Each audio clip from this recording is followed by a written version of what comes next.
now we will summarize this topic of the waveform analysis. First, what we had looked at, that is the signal length, that we need to keep in mind that signal length is not the duration of the signal, but what we are looking at, that is the spread of the energy of the signal. So, if we go back to the formula of that signal length, that will help us to remember that it is the ratio of the energies. In the numerator we have a weighting function, that Wn, that is giving us actually the change, and the Wn is a non decreasing function. The simplest form of it could be that it is monotonically increasing. Okay. So, in that case, that what we are interested to get, that the signal distribution is how far from the origin. Okay. If the signal is located near the origin, the signal length would be small. If it is away from the origin, then that value would be more, even for the same amount of energy. And to make sure that we have actually used that estimate of the energy of the whole signal in the denominator. Okay. So, that was that notion, and this has been used for many things like ECG signal in particular, starting from the P wave, that it has been done, and most of the energy is concentrated in the QRS complex. So, to get actually that how much energy is there in the QRS, that in case of ectopic beat and PVC, we know the QRS becomes wider, the ST segment that gets elevated. So, all these things can be actually captured in that, though that there is not much change in that spectrum of that PVC signal and compared to the normal that spectrum of the signal. Okay. But signal length is able to actually get that, because it not only depends on the magnitude of the spectra, but the phase of the spectra.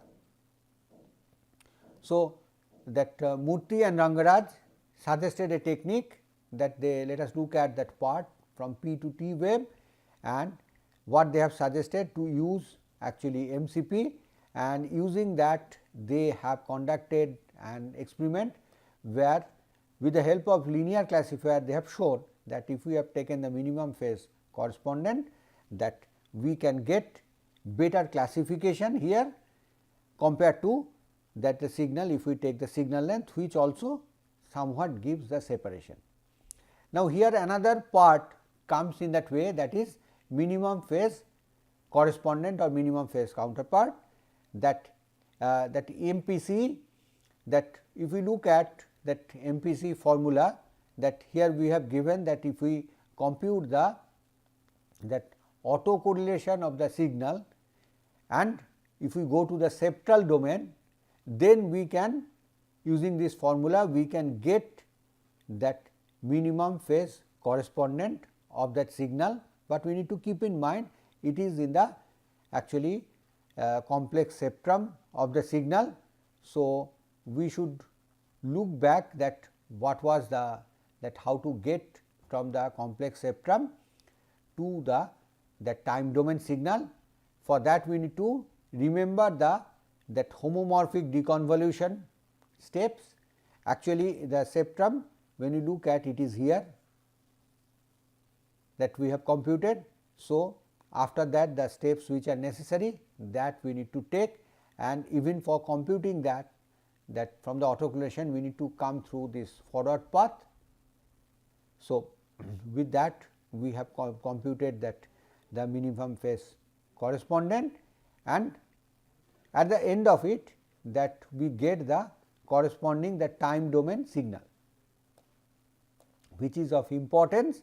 And what is so important here, that when we take the minimum phase counterpart, we make sure that the starting point becomes actually the same for all the signals.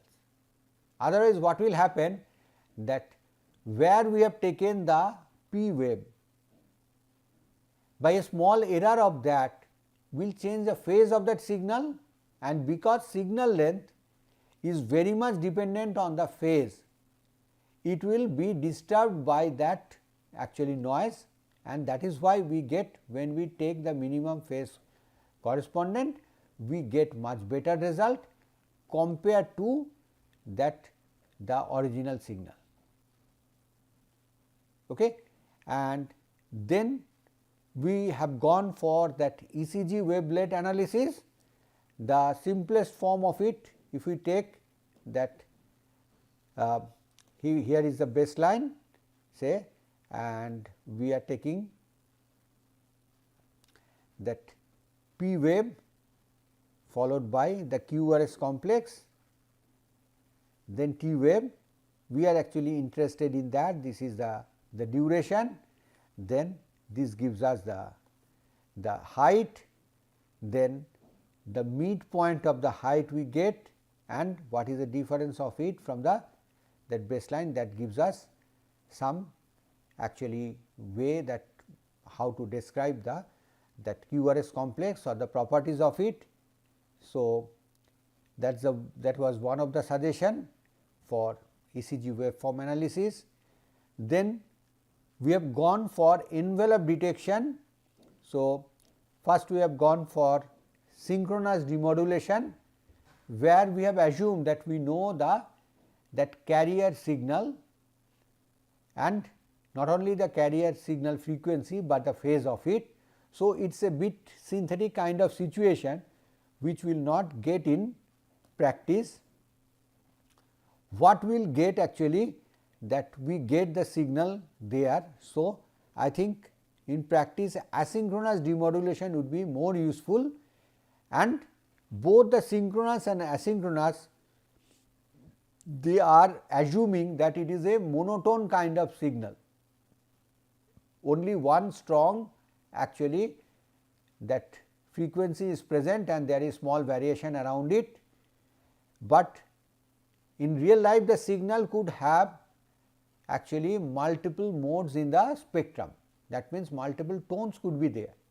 So, for that we should go for the complex demodulation, where we target each of the band one at a time and take that the peak of that as the carrier frequency or the central frequency of that, and find out the corresponding modulating signal, the amplitude as well as phase, and we repeat that till all the prominent peaks are actually represented, and thereby we get the full description of the signal.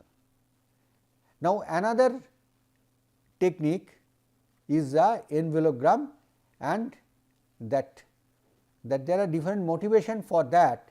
If we look at all these signal techniques, that synchronous averaging, asynchronous averaging, complex demodulation, we are using a filter, low pass filter is used, and because of the low pass filter operation, low pass filtering operation, we need couple of samples to actually to do that filtering operation, and that depends on how many points would be required, that depends on that what kind of filter we are using, what is the length of that filter. Now, that essentially means that we never get the instantaneous energy or the envelope of the signal.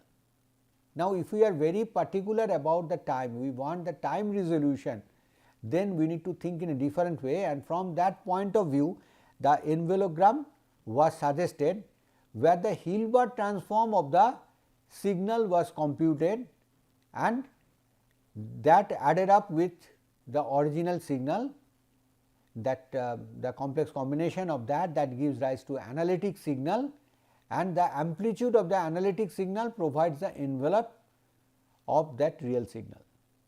So, using that fact we could get the envelogram, but still the problem remains that how to get that Hilbert transform so easily. Now, to address that, we looked into the fact that if we go for the analytic signal, that only that real part of the frequency we have the energy, that negative part of the frequency, that energy should be 0. So, using that observation, we modified that spectra of the signal in that way, in the frequency domain. So, this energy actually that we took the DFT and manipulated the spectra to get the spectra of the analytic signal, and by the inverse DFT we got actually the envelope. Now, while we could get the envelope in that way, which is accurate in that way, the penalty what we have paid, that because of the Fourier transform or DFT, we have to wait to get some number of signals, because the resolution of the Fourier transform of DFT, that depends on the number of that points involved in it. So, essentially it becomes a block processing algorithm, unlike the previous techniques. So, it becomes another offline technique. Okay. So, that is the trade off. Now, let us look at the other set of actually that waveform analysis techniques. Here we have the techniques, the analysis of activity. Primarily they are concentrating on the frequency part of it, most of them, except for the RMS value. RMS is looking at the energy of that signal and how they are varying with time. So, we can say the amount of information and the quality of information is very similar to the envelope detection algorithm. So, it can also give us some kind of envelope, but the definition of the envelope changes in this case, and it has an interpretation in terms of energy that gives it the strength of existence. Next, all the other actually that the techniques, the zero crossing and the turns count, both of them they are actually dependent on the change in the frequency. We know the signals like EMG, the activity becomes more when we are trying to lift actually that more weight or trying to exert more force. That if there is murmur in the PCG wave, again there is change in frequency, and that is actually captured by the simple algorithms like zero crossing, which gives the basic notion of change in frequency or the frequency of the signal. Same thing we can get in the turns count. The advantage of the turns count is that zero crossing was affected by the DC baseline. If we think of a arbitrary signal, that arbitrary variation of the signal, that then that whatever the baseline will take, that may determine that how many actually crossings are happening. If we take the baseline here, the results would be different. If we move that DC baseline, the results will change. So, either we need to remove that DC bias, that is one way to take care of that, or we can go for the turns count, okay, which is not again affected by the DC bias. But again for the turns count, that is getting affected by the high frequency noise, and to take care of that, what the people have done, that as the high frequency noise gives a small kink in the signal everywhere. So, they have told that peaks which are only prominent or having actually that samples in both the sides which are lower or higher than that point, that means if this is a peak, that before other turn so many points should be there, and these length should be, that this magnitude of this change in between, they should be a minimum number, only then I would take that as a turn. And for that example they have taken it is 100 microvolt, but this value is dependent on that signal and the amplification. Okay. So, you need to select this value carefully, which would make it immune to that the noise corruption, but at the same time it should be sufficient to get the variation of the signal. So, it should not be too high in that. So, at the end of that we have gone for the technique called form factor, and form factor is really looking at that how the signal energy is changing and what is the shape of it. And for that purpose we can say that as a form factor is 1 for our that sinusoid signal. So, sinusoid is the simplest form of actually oscillation, and that is taken as a reference that our signal is how different from the sinusoid, that is what is measured by the form factor, and that also depicts the shape in a very concise way.